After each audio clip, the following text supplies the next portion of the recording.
Morning everyone. Atheism, good way of life.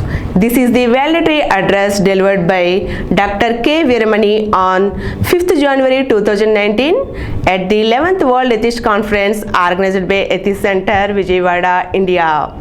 Dear friends, we bring the warm greetings from the land of Periyar to the committed atheist fraternity attending the conference.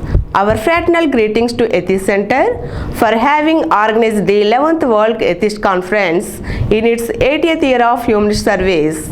Before dealing with the advantages of atheism, I would like to share my thoughts about what many would mean by atheism.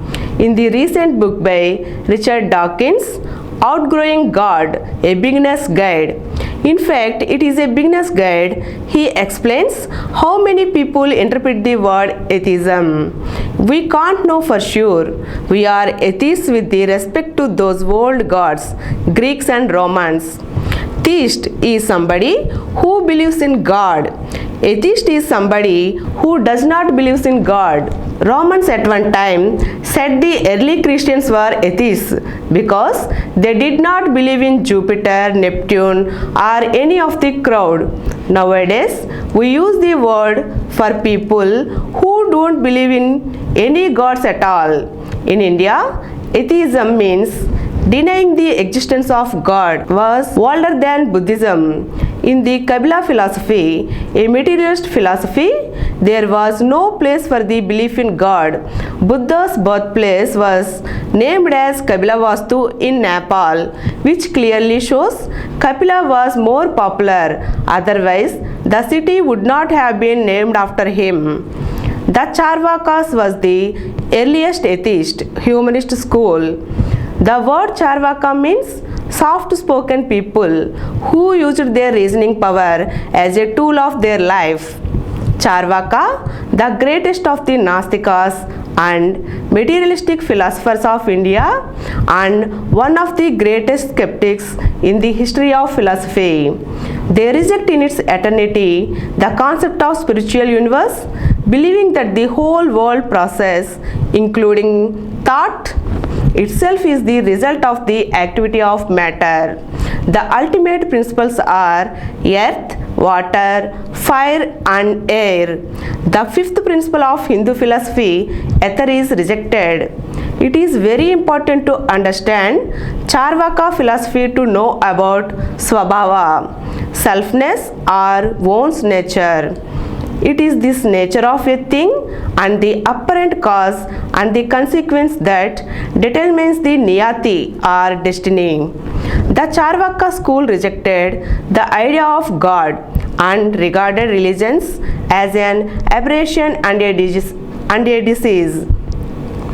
There is no retribution, no reward or punishment, no heaven or no hell. There is no soul and no other world, and the doctrines of transmigration and sacrifice are only suited to the intelligence of fools. The Charvakas reserve their special scorn of Vedas, the priests and religious ceremonies.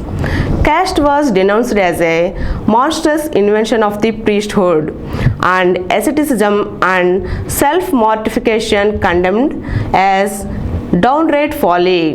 The Charvakas advocated a life of sensible enjoyment for which nature provided man with reward of happiness.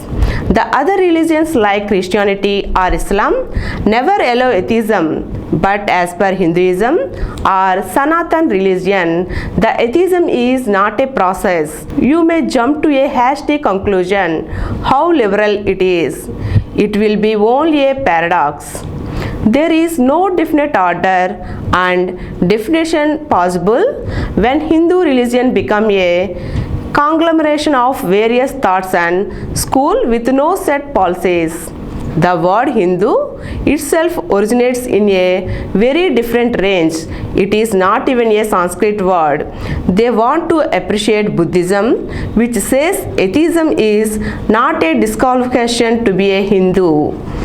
Chandrasekhara, the late Sankaracharya of Kanchi Mutt, in his book Voice of the God, clearly says Atheism is not denying of God, but denying or questioning the authority of Vedas. The perception differs very radically here, but generally atheist is being understood as a person who never has a belief in the existence of God. It is simply the blind faith and unquestioned acceptance of the sanctions of the religions without bothering about evidence. We are heading towards a new era of science and technology. The people's way of life has been completely changed because of the wonderful technical progress. Reasoning power of human being has brought him many laurels, labor and time-saving methods. The kind of atheism Tantai Periyar E.V. Ramaswamy and our Gora preached and practiced is to enhance a better life of equality and happiness with an empathy. A believer thinks it is due to his karmas and strict compliance of dharma as ordained in Dharma Shastras that he is suffering. Others in the society need not to take note of it. Let them undergo the ordeal, but it is their destiny. No human effort could or should change it. It is not this kind of a fatalistic belief, the most unkindest cut of all. But our atheism is not a negative philosophy. It is nothing but positive humanism. Tantai Periyar observed, forget God and think of humans. The second part clearly expounds the atheists are more or less for caring of and sharing in our society. Homo sapiens, with their wonderful reasoning power, are bound to help each other and share their happiness and care for them whenever they are in distress. There was a time when medical practitioners were attacked because they dared to cure the diseases sent as a punishment to human beings. It was very primitive.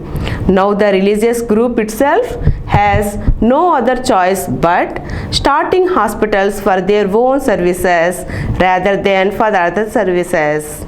Anyhow, the beneficiary is humanity. We, the atheists, rationalists and humanists, welcome such good things. Most of the gullible people detest the word atheism as it is anti-human or anti-social, but the truth is vice versa. Let me have the pleasure of quoting a few passages from a thought-provoking article by Periyar, Why Am I an Atheist? I confess that I am an atheist in a manner in which I am spoken of.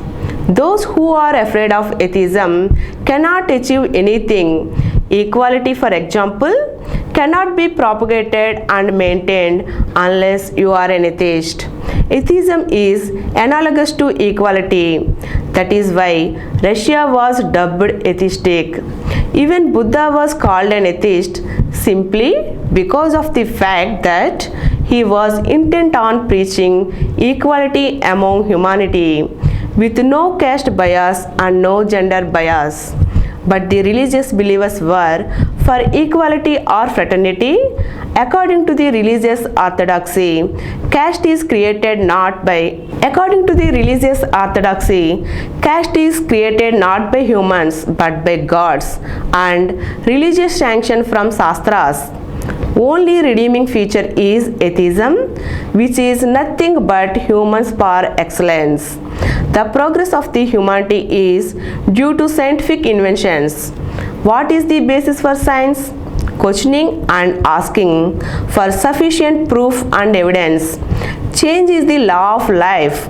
Any change or innovation could be possible only by changing the existing order of things. Scientific temper and the spirit of inquiry is the bedrock on which science tries to create a new world. Are atheists bad people or antisocials? Atheism gives intellect and honesty to atheists. We seek the truth, we speak the truth. We are not living a life of double standards. No diabolical appearance or show. If we make mistake, we correct them. If we commit crimes, we are prepared to face proper punishment. Some people pray to God, give more longevity. Is there any truth in it? It is mere superstition that supernatural God will be extending our life if we bribe God through our prayers and offerings. Let us prove that truth is contrary to this belief. The atheists live longer life, for they live a life of honesty and take care of their health also. They have no blind faith in anything, whereas the believers leave everything to the sweet will and pleasure of gods and goddesses. All our human lives, health is maintained and nourished due to our heredity cell and care for the body and the immunity level. This makes it clear that prayer and belief in God is not at all an issue against longevity. It is due to so many other physical and medical factors. Piety or bhakti never issues longevity. It is evident by looking back at the past that atheists have had a longer span of life compared to pious personalities. At this juncture, it would be amusing to note how short the lives of some popular religious leaders, sages, saints, and holy men were. Entities, their lifespan. Thirugnana Sambandar 18, Adi Shankarar 32, Jesus Christ 34, Vivekananda 39, Ramanujan 41, Ramakrishna 50, Nabigal Nayagam 51, Ramana Rishi 60, Guru Nanak 70, Mahavir 72, Buddha 80, Tanthai Periyar 95. Note how Periyar's life was not only bigger but also longer than that of others. Thirugnana Sambandar is believed by theists to have been fed with goddess Parvati's breast milk, but alas, his lifespan has been only 18 years.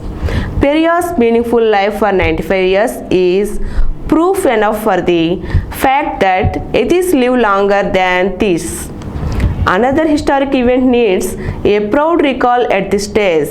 University of Miami established Chair for the Study of Atheism in 2016.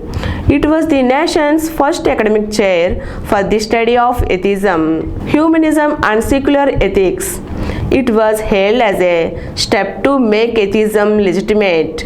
The event proved that an increasing number of Americans have discarded religion and belief in God. The chair was established after many years of discussion. A retired businessman, Louis J. Apignani, donated $2.2 million for the establishment of this prestigious chair. He remarked, "I am trying to eliminate the discrimination against atheists." It was a very bold step of the University of Miami. It proved that atheism is emerging as an accepted academic field. Recall how atheist Bhagat Singh sacrificed his youth and life for the nation at the young age of 23 only. Can you show a parallel to him? He was a paragon of sacrifice and a young rebel. Pandit Jawaharlal Nehru, but for him, our country would still be primitive, shaped country to prepare for scientific achievements. Tanthai Periyar has endorsed all his wealth only to the public by creating a public charitable basis which runs a charity, many colleges and schools and a hospital, including one in the capital, New Delhi. Non-believers can also be generous. The top 3 philanthropists in the world, Bill Gates, Warren Buffett and George Soros, are all non-believers. Richard Dawkins Foundation for Reason and Science rushed to start a special charity which is called Non-Believers Giving Aid, NBGA. Self-respective humanism is being called as positivism. Atheism is the throwing off of childish illusions and acceptance that we have to make our own way in the world. We have no divine parents who always protect us and who are questionably good. Unless we lose our childhood innocence, we cannot become proper adults. In the same way, unless we cast off the innocence of supernatural views, we cannot live in a way that does justice to our nature as mortal creatures. Atheism is about moving on and taking the opportunities that life affords and that carries with its risks of failures and the rejection of reassuring illusions. It is this realism that means atheism can never be presented as an undiluted positive joy. Real life is about accepting ups and downs, the good and bad, the possibility of failure as well as the ambition to succeed. Usually, whenever believers pray to God, on most of the occasions demand longevity of their life. But there are instances, atheists who do not believe in the existence of God and do not need to pray, live longer and still have been living longer comparatively. It is the meticulous care taken by individuals to control their food habits and adhering the medical advice of doctors that facilitate atheists live longer. No supreme power is responsible for life longevity of humans. The longevity of any person depends mainly on the self-care taken by the respective person. It is highly hypocritical on the part of believers to pray to God and simultaneously taking medical advice and treatments required.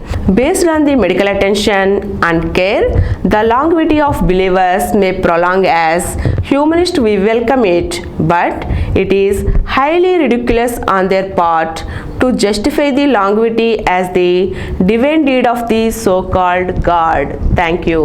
మరిన్ని కొత్త వీడియోల కోసం మా ఛానల్కి subscribe చేయండి. క్రింద ఉన్న bell ఐకాన్ని యాక్టివేట్ చేయండి.